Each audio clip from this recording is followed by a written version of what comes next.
On this episode of Operation Mustangs and More, we get to test drive the GT K-Code Mustang, the performance version that Ford offered for 65, 66, and 67. Got a couple of good how-tos coming in this episode. My viewers' rides has been just exploding out there. Thank you for sending in all those pictures because it's becoming a great segment to the show. Got some shop reality and everything else that people seem to love about the show. So stay tuned.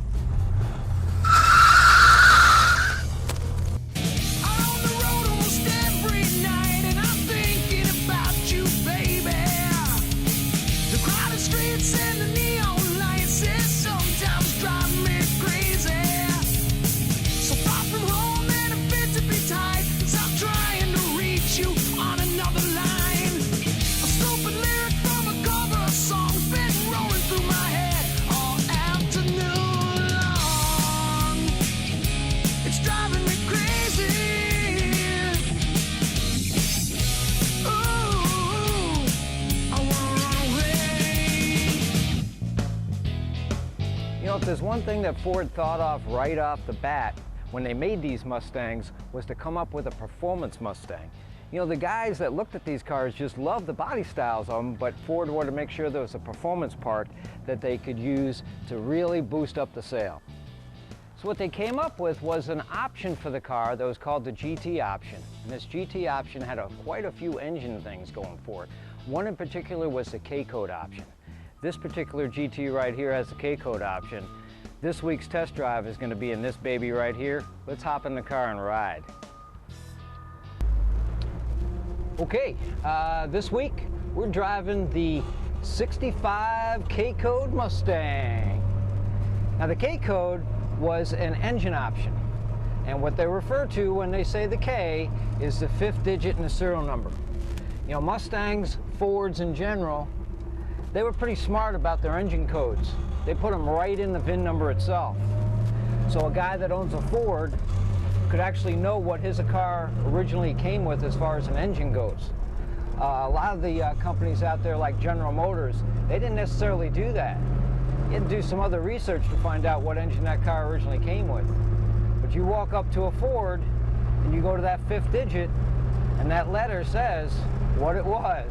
And this particular car here, it's got a K in it. And K means good money, especially when you go to sell them. The K-Code was the Performance Edition. It had solid lifters in it. It had different rods in the engine. It had a different camshaft profile in it. It was just a performance-oriented engine. It had a manual choke. It had exhaust manifolds that are a little bit more free-flowing than the regular 289, 2-barrel, and even the 4-barrel A-Code engine that they offered. So there was some really big differences. They even went to the point of putting a different harmonic balancer on them. Fans, the fans were different. They had a bigger pulley on the alternator, which so at high revs, the alternator belt couldn't fly off of there. So Ford really did their homework. As a matter of fact, the K-Code GT Mustang was the basis that Shelby used to make his Shelby GT 350s. So that tells you right then and there that the K-Code was a really good option to get.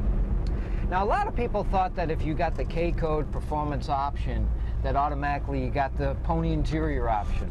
Not wrong. That isn't the way it is. This particular car has the pony interior in it, which includes the wood grain steering wheel, the wood dash, as you can see. It's got different, like a T-Bird style deluxe door panel on it. It's even got running ponies on the seats, which really make it a cool option to have. But that did not come with the K-Code option. The K-Code was strictly a performance option. This particular car, though, it has the pony option on it, on top of the K-Code option. It's really a nice car. Even the K-Code, as a matter of fact, if you got the K-Code engine option, that doesn't even mean you got the GT option. You could get the K engine in a regular base Mustang and not have the GT performance package, which included, whoa, we got some things on the road over here. Check it out. We had a storm here recently and there's debris all over my test track. But the K-Code option did not include the GT option, and the GT option included a bigger sway bar, so the car could go into curves, a little bit more stouter. It had like a fog light setup on it, which really looked cool. It had a quicker steering gearbox in it.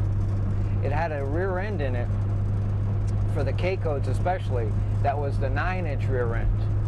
All the other engine options, the standard rear end was the 8-inch rear end, which was just a little bit smaller. So they even did their homework when it came to the rear axle on these things. But this car here, we pretty much got done with what we had to do to it. It's been under about a year and a half, almost a 2-year restoration, because it was a fairly rough car. But because it was a K-code car, it just made sense to put it together. And so I'm on my test track. We're going to do a little turnaround here. We're going to see how this thing handles. Of course, go back to the shop, dial in a few things, because there's always something to dial in on a car, and then go from there. See how she goes here.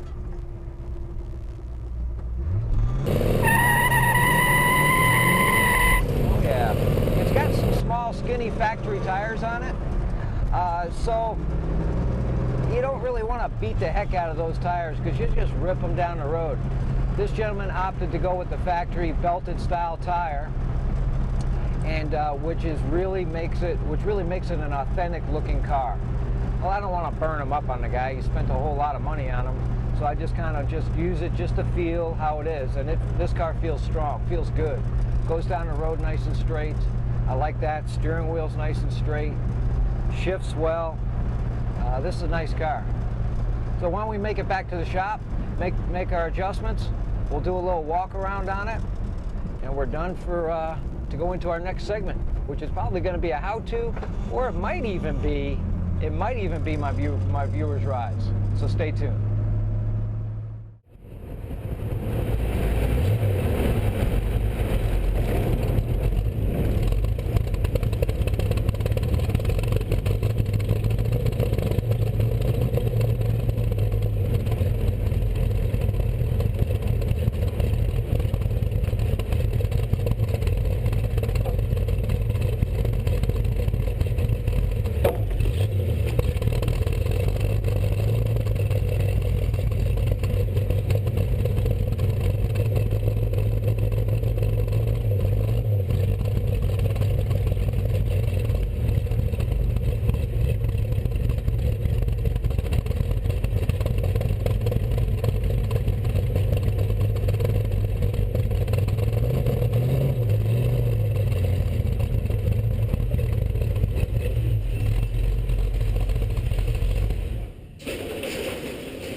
Order a bunch of parts to get ready for the car show this weekend? And I got a hot deal, too. You think? Think again. Oh, man. Tired of back orders? You need NPD. With 4 strategically located superstores, orders are shipped direct to your door within 1 to 3 business days. National Parts Depot has quality restoration parts for Ford truck, Mustang, Camaro, Chevelle, and Firebird. For your free catalog, visit NPD online or call toll-free.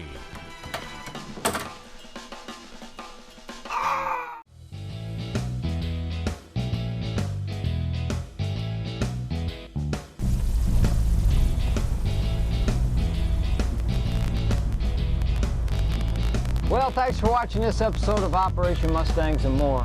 I have a lot of fun making this show for you guys out there. It really is enjoyable.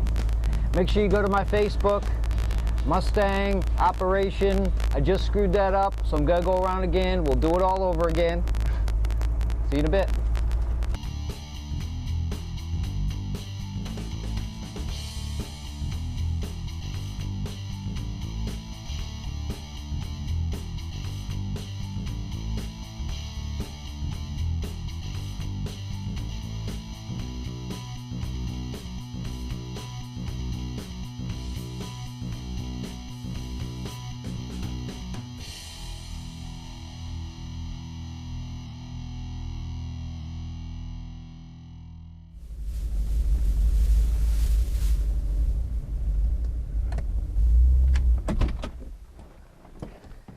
Just bringing back this 69 GT500. A collector buddy of mine who picks these things up all the time just picked this GT500 up. and it appears to be like an older restoration. The paint on it looks good, the interior looks good, motor compartment looks okay. But one thing that they didn't really do, say 15 years ago on a lot of these restorations of these cars, was the undercarriage. You know, the undercarriage of this particular car here should have like a primered floor pan and detailed rear axle and suspension. And that's what this thing's in for. It's been all undercoated under there, and it probably looked okay at the time. But now that these cars are really worth some big bucks, now that Carroll Shelby has passed on, it really deserves to have the undercarriage done. So we're going to get up on the rack, and look for some upcoming shows. I'll show you how the progress of this thing goes.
Well, apparently word has been getting out, because I've been getting so many pictures and so many videos of your cars sent to me from my Viewers Ride segment. It's been going crazy.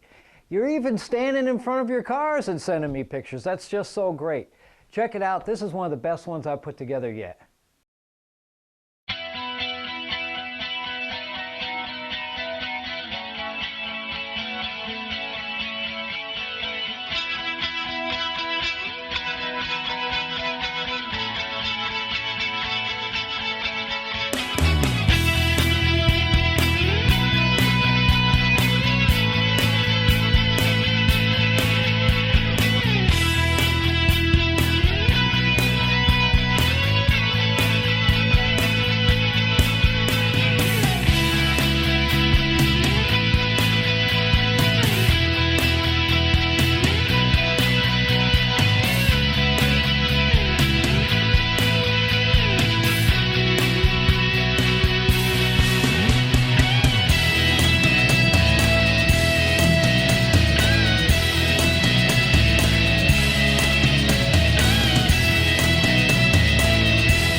You know, by the time Ford got to the 71 to 73 Mustang body style, they really got things right when it comes to a few things up in front of the car. You know, the car itself revolved around a lot of GM influences. I know you guys with the Fords out there don't want to hear that, but the truth is, there's a lot of GM influences on this 71 to 73 body style. You know, they made bigger shock towers. They actually kind of notched out and shaped the shock towers, and that was to accommodate the 429 engines they started dropping into these things in 1971. You know, by 1969 and 1970, when these 71 to 73 Mustangs were actually on the design table being designed, the horsepower war was in full rage. I mean, it was going bananas. They were taking full-size engines out of Lincolns and dropping them into these Mustangs.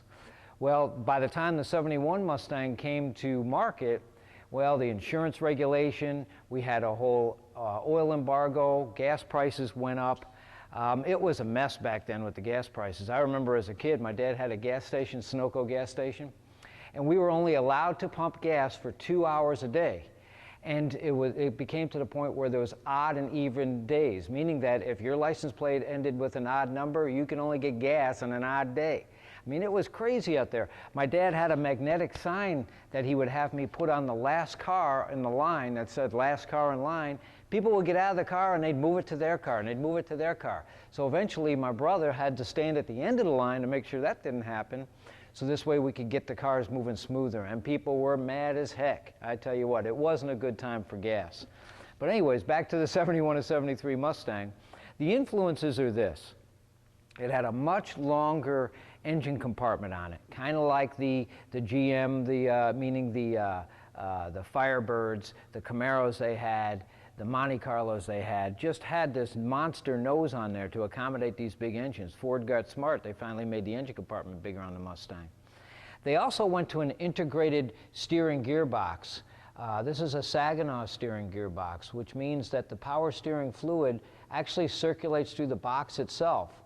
The early Mustangs had this thing called a slave cylinder, a power steering control valve, a power steering pump. It had all this apparatus down there below that really did the power assist for you. And Ford went to this General Motors style steering gearbox. This is the same box they bolted onto Firebirds and Camaros, same box. But it just is so nice and compact. It steers down the road so well. A lot of people don't really look at the 71 to 73 Mustangs and see the Mustang influence in them. You know, the little styling cues and whatnot. They're big cars. They're almost like Torinos. But I tell you what, they brake and steer so much nicer than the early Mustangs. Even the power brake booster. Look how big that thing is. It's got a big full-size car booster with a big full-size car master cylinder on it. And it's made to stop this car. Because it's a little now overkill to the car, these things just brake so well. And of course, coming with that was a disc brake setup that came with that power brake setup. So it was a really good setup. If you look at this early Mustang here, this 68 Mustang, which is pretty much the same as the 65 and 66s. The shock towers really crowded the engine. This is just a little 289 engine in there. And look how crowded the engine is with these shock towers between them. These shock tower braces, look how skinny these are. And now we'll walk over to the 73 Mustang. And look how big and beefy these braces are. So they learned their lesson there to keep these shock towers braced up nicely to the firewall.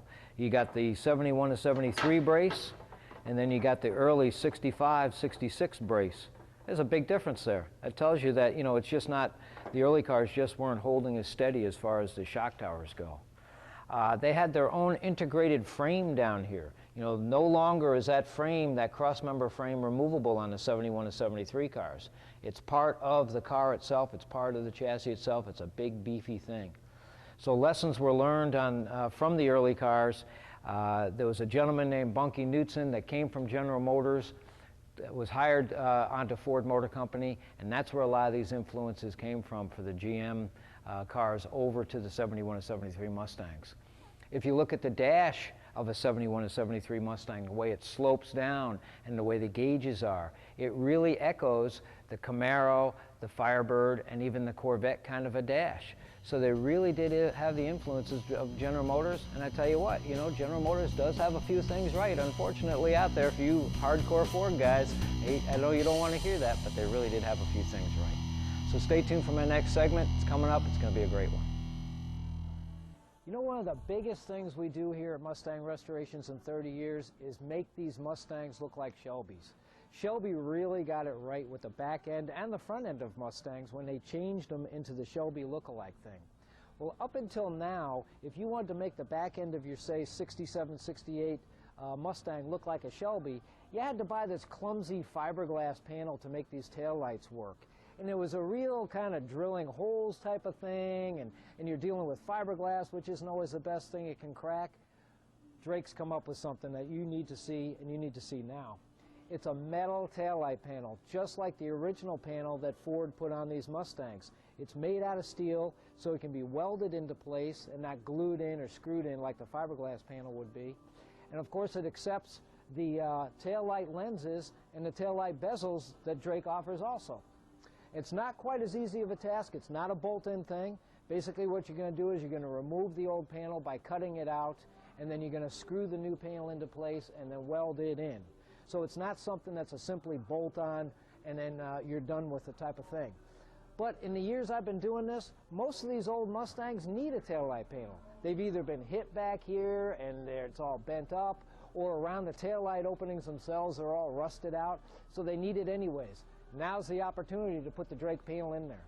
Go to their website, www.scottdrake.com. You can see this and all sorts of other stuff that they got. Check these things out. The chrome on the bezel itself, I mean, it's like a jeweler put these things together. Look how shiny this is. So show quality. The lens, well, Ford originally had put their logo on there, and then they put their part numbers on here. They've even duplicated that. So I tell you what, even the strictest of judge, I doubt would be able to tell whether this was a reproduction or an original, which when you're at a car show, that's kind of where you're all at. But look at how nice it looks in the whole panel itself. So if that's what you're looking for, is show quality products and show quality fit, Scott Drake is the place to go. Well, I tell you what, this show that I'm hosting at the Voller Auto Museum on September 2nd is really starting to take shape. It's a show that's going to be wrapped around the Shelby Mustang, of course the Mustang itself, T-Birds, Capris, Cobras, you name it, anything Ford's going to be there. It's also going to honor the man that took the Mustang and made it into a performance car, Carroll Shelby himself. I got clubs coming to this show, a half a dozen of them. One club has pre-registered 40 cars already. I got over 100 some odd cars that are pre-registered, period. But the thing about it is we're going to have 12 different classes, 3 trophies per class, participant vote, plus a best of show trophy. That isn't even a good thing. I got my sponsors of my show, Operation Mustang, to really step up to bat. Great people, my sponsors. Let me rattle off a few of the prizes, the grand prizes I'm going to be giving away. Distinctive has given me 2 gift certificates for $250 each for some of their fine upholstery. California Pony Cars, $300 gift certificate towards the next generation parts line. Great parts line for the newer guys. California Mustang, they're also giving out, I'm giving out shop manuals. You got a 66 Mustang or a 73 Mustang, chances are they got the shop manual for it. NPD, fender covers. Dallas Mustang, I'm giving away fancy Mustang watches. Subscriptions to both Mustang Magazine and Fox Mustang Magazine. USA Weld, a $250 gift certificate to use either towards supplies or towards a new welder. And of course a set of wheels, either Magnum 500s or styled steel wheels from Kentucky Mustang. So make sure you attend this show. Go on my Facebook, facebook.com/Operation Mustang. See what this show is all about, because you better get there early. It's going to be a big crowd.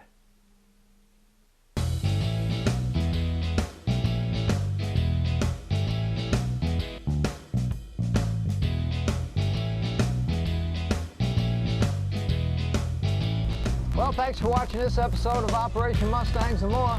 I had a good time this week. I love driving these cars, man. This is a great segment I have every week, the test drive segment. I can't wait for it. Keep sending me in your photos of your cars. I love that segment. That's the best one I got going too so far, the viewer segment. Put them on my Facebook. You can go to the facebook.com/Operation Mustang, or you can just send them to my regular email. I look at them all, man. You can send me in videos of your cars. Send me in video problems you're having with your cars. I'll try and address them, and we'll go from there, and we'll have them in a future episode. So until next time, remember, this doctor, the doctor of restoration, I'm always in. See you next time. Thanks for watching.